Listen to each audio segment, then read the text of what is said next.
A very good morning to all. Myself Ajay Singh Solanki, faculty social science, Resonance PCCP division.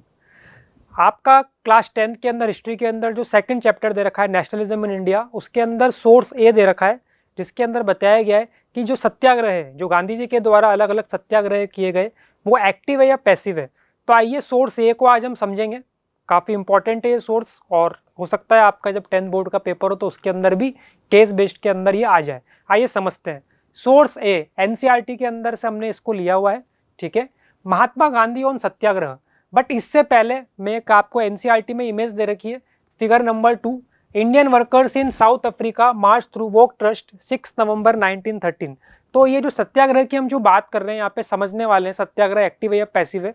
इसी से पहले एक image दे रखी है एनसीईआरटी के अंदर, समझते हैं क्या दे रखा है। Mahatma Gandhi was leading the workers from Newcastle to Transvaal when the marchers were stopped and Gandhiji was arrested. Thousands of more workers joined the satyagraha against the racist laws that denied rights to non-whites. तो ये जो सत्याग्रह की बात है ये आपका south Africa से ही चालू हो गई थी, और जब गांधी जी 1915 में 1915 में इंडिया में आते हैं तो फिर यहाँ पे वो अलग अलग आपके सत्याग्रह करते हैं। आइए शुरुआत करते हैं हम। यहाँ पे क्या दे रखा है सोर्स के अंदर, it is said of passive resistance that it is the weapon of the weak. अब साउथ अफ्रीका के अंदर जब गांधी जी सत्याग्रह कर रहे थे तो वहां पर वहां के जो मीडिया वाले थे, यहाँ पे जो पीपल थे, वो क्या कह रहे थे कि जो सत्याग्रह हो रहा है तो क्या एक पैसिव रेजिस्टेंस है, यहाँ पे कोई आपका इस तरह का यहाँ पे अंदर कुछ ये लोग ऐसा नहीं कर रहे हैं जो कि विजिबल हो बहुत ज्यादा, ठीक है। क्योंकि गांधी जी तो क्या करते थे, नॉन वायलेंस अपनाते थे। सत्याग्रह के अंदर आप बिल्कुल पीसफुली क्या कर रहे हैं, प्रोटेस्ट कर रहे हैं, ठीक है। But that it is the weapon of the weak, but the power which is the subject of this article can be used only by the strong. The power which is subject of this article, अब subject क्या है यहाँ पे हमारा, सत्याग्रह। तो जो सत्याग्रह है, जो भी इसको करेगा वो क्या होगा, काफ़ी एक स्ट्रॉन्ग रहेगा, क्योंकि सत्याग्रह के अंदर आप बिल्कुल पीसफुली अपनी बात सामने वाले से मनवाने के लिए क्या कर रहे हैं, प्रयास कर रहे हैं, ठीक है। This power is not passive resistance. Intense, it calls for intense activity.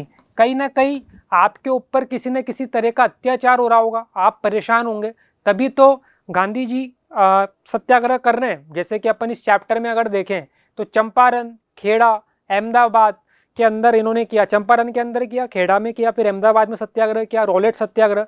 तो कहीं ना कहीं वहाँ पर जो भी कैटेगरीज थी पीपल की वो परेशान थे, इस वजह से सत्याग्रह हुआ।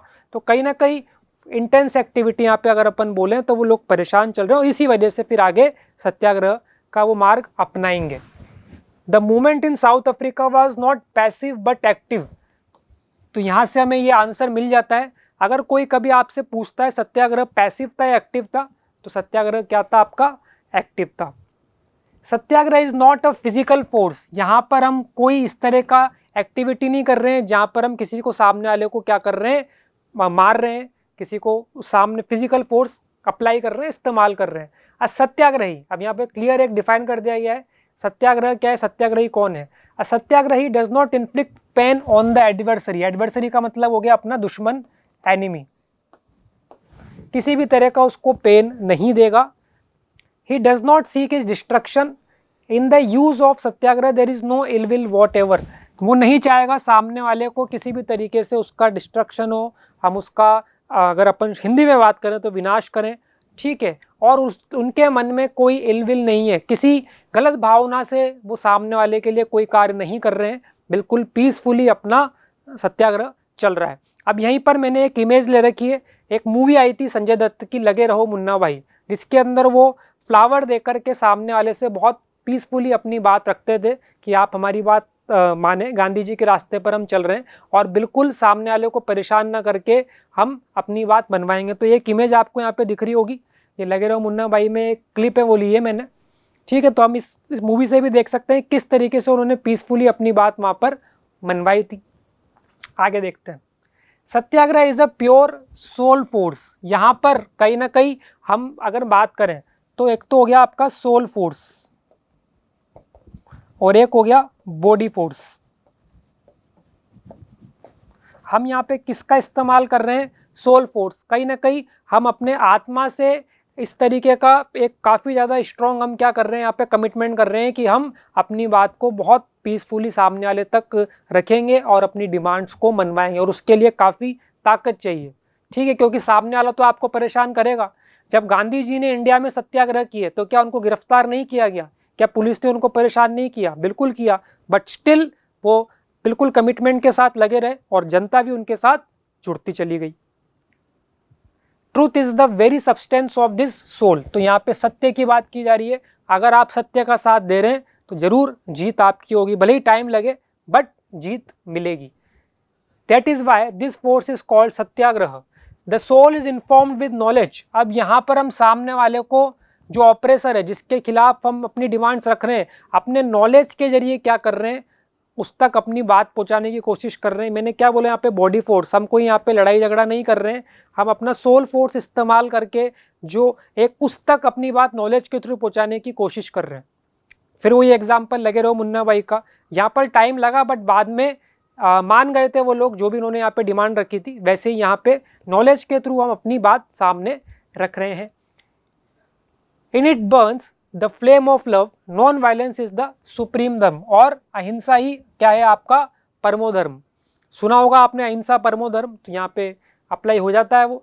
अब एक और यहाँ पे एक पैराग्राफ दे रखा है, it is certain that India can not rival Britain और Europe in force of arm.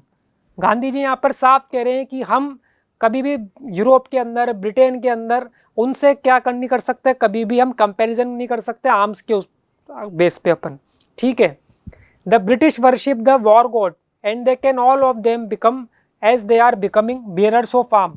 हम कभी भी आपका यूरोप में जो आपका ब्रिटिशर्स हैं उनसे आर्म्स के बीच में के बेस पे कंपैरिजन नहीं कर सकते। वो वॉर गॉड को मानते हैं बट हम ऐसा कुछ नहीं मानते। हम यहाँ पर उनसे इस बारे में कभी भी compete कर ही नहीं सकते हैं।